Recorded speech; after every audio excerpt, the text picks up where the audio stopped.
सबसे बड़ी समस्या। बहुत समय पहले की बात है। एक महाज्ञानी पंडित हिमालय की पहाड़ियों में कहीं रहते थे। लोगों के बीच रहकर वह थक चुके थे और अब ईश्वर की भक्ति करते हुए एक सादा जीवन व्यतीत करना चाहते थे। लेकिन उनकी प्रसिद्धि इतनी थी कि लोग दुर्गम पहाड़ियों, सकरे रास्तों, नदी, झरनों को पार करके भी उनसे मिलना चाहते थे। उनका मानना था कि यह विद्वान उनकी हर समस्या का समाधान कर सकता है। इस बार भी कुछ लोग ढूंढते हुए उसकी कुटिया तक आ पहुंचे। पंडित जी ने उन्हें इंतजार करने के लिए कहा। 3 दिन बीत गए।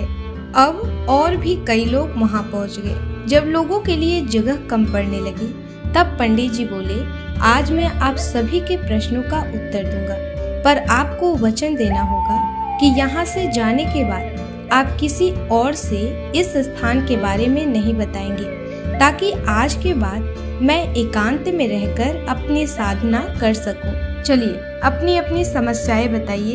यह सुनते ही किसी ने अपनी परेशानी बतानी शुरू की, लेकिन वह भी कुछ ही शब्द बोल पाया था कि बीच में किसी और ने अपनी बात कहनी शुरू कर दी। सभी जानते थे कि आज के बाद उन्हें कभी पंडित जी से बात करने का मौका नहीं मिलेगा, इसलिए वे सब जल्दी से जल्दी अपनी बात रखना चाहते थे।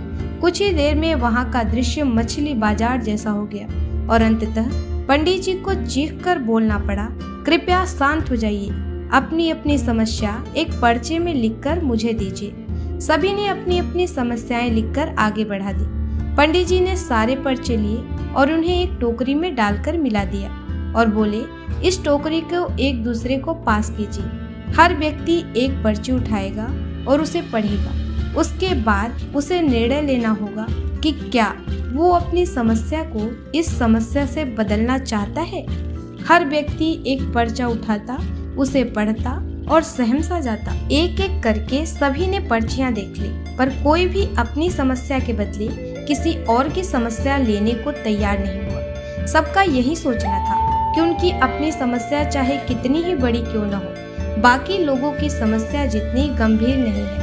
2 घंटे बाद सभी अपनी अपनी पर्ची हाथ में लिए लौटने लगे। वे खुश थे कि उनकी समस्या उतनी बड़ी भी नहीं है जितना कि वे सोचते थे। फ्रेंड्स, ऐसा कौन होगा जिसकी लाइफ में एक भी प्रॉब्लम ना हो। हम सभी के जीवन में समस्याएं हैं। कोई अपनी हेल्थ से परेशान है तो कोई लक ऑफ वेल्थ से। हमें इस बात को एक्सेप्ट करना चाहिए कि लाइफ है तो छोटी बड़ी समस्याएं आती ही रहेंगी। ऐसे में दुखी होकर उसी के बारे में सोचने से अच्छा है कि हम अपना ध्यान उसके निवारण में लगाएं, और अगर उसका कोई सल्यूशन ही ना हो तो अन्य प्रोडक्टिव चीजों पर फोकस करें। हमें लगता है कि सबसे बड़ी समस्या हमारी ही है, पर यकीन जानिए इस दुनिया में लोगों के पास इतनी बड़ी बड़ी समस्याएं हैं, इतनी बड़ी बड़ी प्रॉब्लम्स हैं कि हमारी तो उनके सामने कुछ भी नहीं। इसलिए ईश्वर ने जो भी दिया है उसके लिए थैंकफुल रहिए और एक खुशहाल जीवन जीने का प्रयास कीजिए। वीडियो पसंद आया हो तो लाइक, शेयर, सब्सक्राइब करना ना भूलिए। मिलते हैं नेक्स्ट वीडियो में। तब तक के लिए राधे राधे।